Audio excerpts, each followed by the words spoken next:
ಅನಂತನಾಗ್ ಜಿಲ್ಲೆಯಲ್ಲಿ ಒಂದು ವೈರಲ್ಲು, ಒಬ್ಬ ಉಗ್ರ ಬಿಳಿ ಶರ್ಟ್ ಹಾಕ್ಕೊಂಡು ಪಾಯಿಂಟ್ ಬ್ಲಾಂಕಲ್ಲಿ ಶೂಟ್ ಮಾಡೋದು ಎಲ್ಲ ಅಲ್ ರೈಟ್, ನಮಗೆ ಗೊತ್ತಿದೆ ಈಗ ಅದು.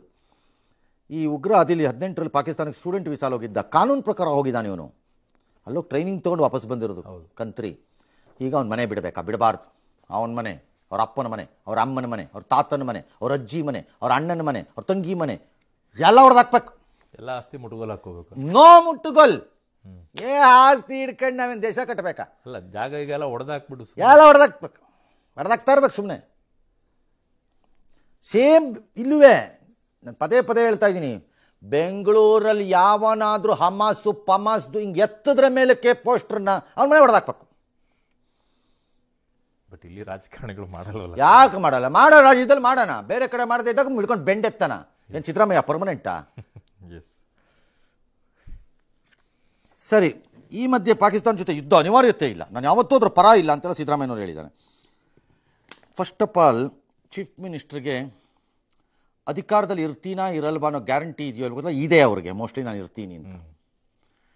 You have been completely mesmerised, influenced by leftist and one sided thoughts.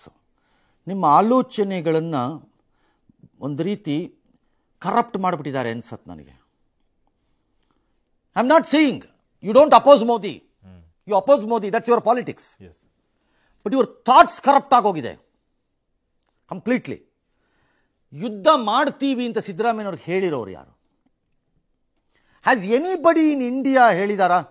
ಸರ್ಕಾರದಲ್ಲಿರೋರು, ರಸ್ತೆಯಲ್ಲಿರೋ ಅಶ್ವಥ್ ನಾರಾಯಣ, ಸುನೀಲ್ ಕುಮಾರ್ ರಾವ್ ಹೇಳ್ಬಿಟ್ರೆ, ರವಿಕುಮಾರ್ ರಾವ್ ಹೇಳ್ಬಿಟ್ರೆ ಯುದ್ಧ ಆಗಲ್ಲ, ವಿಜೇಂದ್ರ ಹೇಳ್ಬಿಟ್ರೆ ಯುದ್ಧ ಆಗಲ್ಲ, ಹೇಳಿದಾರ ಯಾರು ಯುದ್ಧ ಮಾಡ್ತೀವಿ ಅಂತ?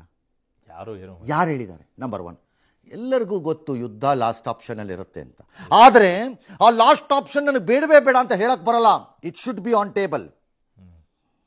ಅದು ಟೇಬಲಲ್ಲಿ ಇರಬೇಕು. ಬಳಸ್ತೀವೋ ಬಿಡ್ತೀವೋ ಆಮೇಲೆ ಬಿಟ್ಟು. ಹಾಂ, ಸಿದ್ದರಾಮಯ್ಯನವರು ಇದನ್ನ ಅರ್ಥ ಮಾಡ್ಕೋಬೇಕು. ಟೋಪಿ ಹಾಕಿದ್ದಾರೆ ಕೇಂದ್ರ ಸರ್ಕಾರದವರು. ಏನು ಟೋಪಿ ಹಾಕಿದ್ರು? ಮೊನ್ನೆ ಘಟನೆಗೆ ಟೋಪಿ ಹಾಕೋದು ಅಂದ್ರೆ ಏನು? ಬ್ಲೇಡ್ ಕಂಪನಿನವನು ಟೋಪಿ ಹಾಕೋದು, ಕಾಸನ್ನು ಕಟ್ಟಿಸಿಕೊಳ್ಳುವುದು ಜನರಿಂದ. ಕಟ್ಟಿಸಿಕೊಳ್ಳುವಾಗಲೇ ಗೊತ್ತು ಅವನಿಗೆ ನಾನು ಟೋಪಿ ಹಾಕುತ್ತೇನೆ, ಅದು ಟೋಪಿ. ಇದು ಟೋಪಿ ಅಲ್ಲ, ಒಂದು ಲ್ಯಾಕ್ ಆಫ್ ಆಲಸ್ಯ, ಓವರ್ ಕಾನ್ಫಿಡೆನ್ಸ್ ಕಾಣುತ್ತೆ ಇನ್ಸಿಡೆಂಟಲ್ಲಿ, ಸೆಕ್ಯೂರಿಟಿ ವಿಚಾರದಲ್ಲಿ. ದಟ್ ಈಸ್ ಟ್ರೂ, ಅದು ಟೋಪಿ ಅಲ್ಲ. Your word is completely wrong. ಅದಕ್ಕೆ ನಾನು ಹೇಳ್ತಿರೋದು ಯುವರ್ ಥಾಟ್ಸ್ ಹ್ಯಾವ್ ಕರಪ್ಟೆಡ್ ಅಂತ ಸಿದ್ದರಾಮಯ್ಯನವರಿಗೆ. ಜನ ಬಹಳ ಕೆಟ್ಟದಾಗಿ ನೋಡ್ತಿದ್ದಾರೆ ಇದನ್ನ ಸಿದ್ದರಾಮಯ್ಯನವರೇ. ನಿಮಗನ್ನಿಸ್ತಿರ್ಬೋದು ಸುತ್ತಲೂ ಇರೋರು ಅಣ್ಣ ಏನು ಹೇಳ್ಬಿಟ್ಟೆ, ಅಣ್ಣ ಏನು ಹೇಳ್ಬಿಟ್ಟೆ ಅಂತ ಹೇಳ್ತಿರ್ತಾರೆ. ನನಗೆ 100% ಗೊತ್ತಿದೆ. You don't know the damage you are making to yourself as well as your image. Number 2, Sunil Kumar ಟೋಪಿ. ಸಿದ್ದರಾಮಯ್ಯನವರು ಇನ್ಯಾವ ಟೋಪಿ ಮಾತಾಡ್ತಾರೆ? ಅದನ್ನು ಮೆಚ್ಚಕ್ಕೆ ಅಲ್ವಾ ಅಂತ ಅರ್ಥ ಏನು? ಮುಸ್ಲಿಮರನ್ನು ಮೆಚ್ಚಿಸಲಿಕ್ಕೆ. ಸುನಿಲ್ಲೂ ರಾಂಗ್. ಟೋಪಿ ಹಾಕಿದ್ದಾರೆ ಅನ್ನುವ ನೀವು ಮುಸ್ಲಿಂ ಅಂತ ಬಳಸಿದ್ರೆ ಆಗುತ್ತೆ, ಅದಕ್ಕೆ ಟೋಪಿ ಅಂತೇನು ಬೇಕಾಗಿಲ್ಲ, ಮುಸ್ಲಿಮರು ಅಂತಾನೆ ಹೇಳ್ಬೋದು. ಆ ಮುಸ್ಲಿಮರೇ ಇವತ್ತಲ್ಲಿ ತಿರುಗಿ ಬಿದ್ದಿರೋದು. ಪ್ರೊಟೆಸ್ಟ್ ಮಾಡಿದ್ರು ಎಲ್ಲಿ? ಕಾಶ್ಮೀರದಲ್ಲಿ. ಯಾವ ಲೆವೆಲ್ಗೆ ಅಂದರೆ ಕೆಲವು ಗ್ರಾಮಗಳಲ್ಲಿ ಹೆಕ್ಕಿ ತೆಗೆದು ತೋರಿಸ್ತಿದಾರಂತೆ. ಇಲ್ಲಿವರೆಗೂ ಕತ್ತೆ ಕಾಯ್ತಿದ್ರ ಈಡಿಯಟ್ಗಳ ಅಂತ ನಮ್ಮವ್ರನ್ನ ಕೇಳ್ತಿದಾರಂತೆ. ಪೆಹಲ್ಗಾಮ್ ಆದ್ಮೇಲೆ ಗೊತ್ತಾಗ್ಬೇಕಾಗಿ ಬಂತ ಈ ಮನೆ ಟೆರರಿಸ್ಟ್ ಮನೆ ಅಂತ. ಹಂಗಾಗಿ ಆ ಟೋಪಿನೂ ಬೈಯಕ್ಕೆ ಹೋಗ್ಬೇಡಿ, ಈ ಟೋಪಿನೂ ಶುದ್ಧ ತಪ್ಪು. Chief minister can be little more cautious and careful. Yes. ಇನ್ನು ಪಹಲ್ಗಾಮ್ ಈಗ ಸಹಜ ಸ್ಥಿತಿಗೆ ಬರ್ತಾ ಇದೆ. ಆ ದಾಳಿಯ ನಂತರ ಇನ್ನೊಂದು ಕಡೆಗೆ ಅಲ್ಲಿ ಗಲಾಟೆ ಆಯ್ತಲ್ಲ, ಇದೆಲ್ಲ ಉಗ್ರ ದಾಳಿ ಆದ್ಮೇಲೆ ಒಂದು ಮಗುವನ್ನ, ಮಂಜುನಾಥ್ ಅವ್ರು ಏನಿದ್ರು ಅವ್ರ ಮಗುವನ್ನ ರಕ್ಷಣೆ ಮಾಡ್ಕೊಂಡು ಬಂದಿದ್ದು ಕೂಡ ಒಬ್ಬ ಮುಸ್ಲಿಂ ಯುವಕ ಅಂತ ಹೇಳ್ತಾ ಇದ್ದಾರೆ. ಆ ದೃಶ್ಯಗಳು ಕೂಡ ಬಂದಿದ್ವು. ಅಲ್ಲ, ಈ ಕಾಣುತ್ತಲ್ವಾ ಅದರಲ್ಲಿ? ಅದು ಕಾಣಿಸುತ್ತೆ ಸರ್. ಆ ಹುಡುಗ ಅವ್ನು ಕರ್ಕೊಂಡು ಬರ್ತಾರೆ ಸರ್. ಒಳ್ಳೇದು, ವೆರಿ ಗುಡ್. ಸೊ ಈಗ ಏನ್ ಮಾಡ್ಬೇಕು ಅಂತಂದ್ರೆ, ಸಜ್ಜದ ತಂದೆ ಪಾಪ ಸಂತೋಷ ಮಾತಾಡಲ್ಲ, ಹೌದು, ಮೆಚ್ಚುಗೆ ವ್ಯಕ್ತಪಡಿಸಿ.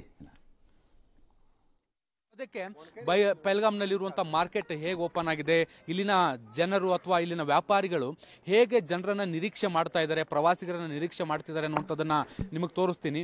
ನೋಡಿ, ನೀವು ಈಗ ಪಹಲ್ಗಾಮ್ನ ಒಂದು ದೃಶ್ಯಗಳನ್ನು ಗಮನಿಸ್ತಾ ಇದ್ದೀರಿ. ಇಲ್ಲಿ ಯಾವ ರೀತಿಯಾದಂತಹ ಸನ್ನಿವೇಶಗಳು ಸದ್ಯಕ್ಕಿದೆ. ಅದ ಸಜ್ಜದ್ದೇನೋ ಮಾತಾಡಿರ್ಬೇಕಲ್ಲ, ಅವ್ರ ತಂದೆ ಮಾತಾಡಿದ್ರು. ತಂದೆ ಇದೆಯಾ ನಮ್ಮ ಹತ್ರ? ಇದೆ ಸರ್.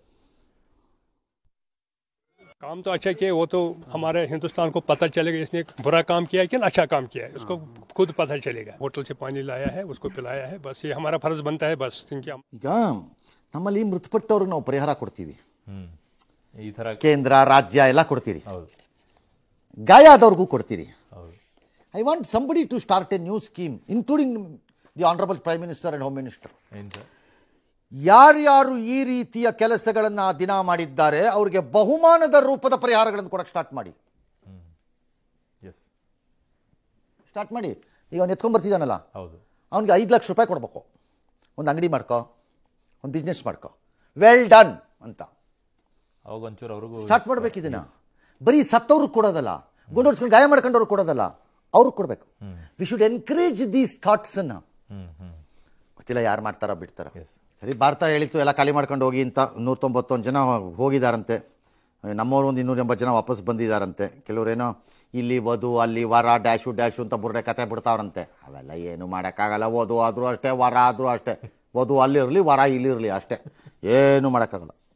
ಇದನ್ನು ಈ ದಾಳಿನ ರಜನಿಕಾಂತ್, ಧ್ರುವ ಸರ್ಜಾ, ಧನಂಜಯ್ ಅವರೆಲ್ಲ ತೀವ್ರವಾಗಿ ಖಂಡಿಸಿದಾರಂತೆ. All right, yes. ಇನ್ನು ಪಬ್ಲಿಕ್ ಟಿವಿ ಹೆಮ್ಮೆಯ ಪ್ರಸ್ತುತಿ ವಿದ್ಯಾಪೀಠ 8ನೇ ಆವೃತ್ತಿಯ ಮೊದಲ ದಿನ ಭರ್ಜರಿ ಸ್ಪಂದನೆ ಸಿಕ್ಕಿದೆ. ಬೆಂಗಳೂರು ಅರಮನೆ ಮೈದಾನದಲ್ಲಿ ಎಜುಕೇಷನ್ ಎಕ್ಸ್ಪೋಗೆ 4500ಕ್ಕೂ ಹೆಚ್ಚು ವಿದ್ಯಾರ್ಥಿಗಳು ಬಂದಿದ್ರು. 120ಕ್ಕೂ ಹೆಚ್ಚು ವಿದ್ಯಾಸಂಸ್ಥೆಗಳು ಒಂದೇ ವೇದಿಕೆಯಲ್ಲಿ ವಿದ್ಯಾರ್ಥಿಗಳ ಶೈಕ್ಷಣಿಕ ಜೀವನಕ್ಕೆ ದಾರಿದೀಪ ಆಗಿದ್ದಾವೆ.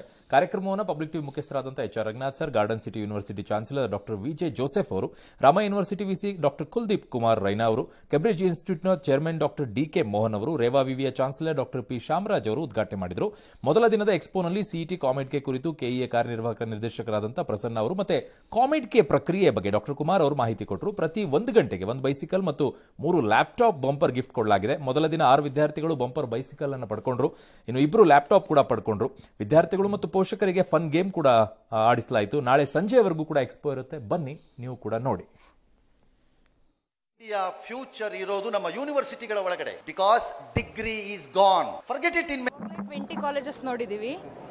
ಇದು ನಮ್ಮ ಸೆಲ್ಫ್ ಎಕ್ಸ್ಪ್ಲೋರ್ ಮಾಡೋಕ್ಕೆ ತುಂಬ ಚೆನ್ನಾಗಿರೋ ಆಪರ್ಚುನಿಟಿ ಇದೆ. ನಮ್ಗೆ ಒಳ್ಳೆ ಆಪರ್ಚುನಿಟಿ ಸಿಕ್ಕಿದೆ. ಲೈಕ್ ನಾವು ಬೇರೆ ಪ್ಲೇಸಿಂದ ಬರ್ತೀವಲ್ಲ, ಕಷ್ಟ ಆಗುತ್ತೆ ಒಂದೊಂದು ಕಾಲೇಜ್ಗೂ ಹೋಗ್ಬಿಟ್ಟು ನೋಡೋಕ್ಕೆ. ಆದರೆ ಇಲ್ಲಾಂದರೆ ಎಲ್ಲ ಕಾಲೇಜಸ್ ಬಗ್ಗೆ ನಾವು ತಿಳ್ಕೊಬೋದು ಒಂದೇ ಸ್ಟ್ರೆಚ್ಚಲ್ಲಿ.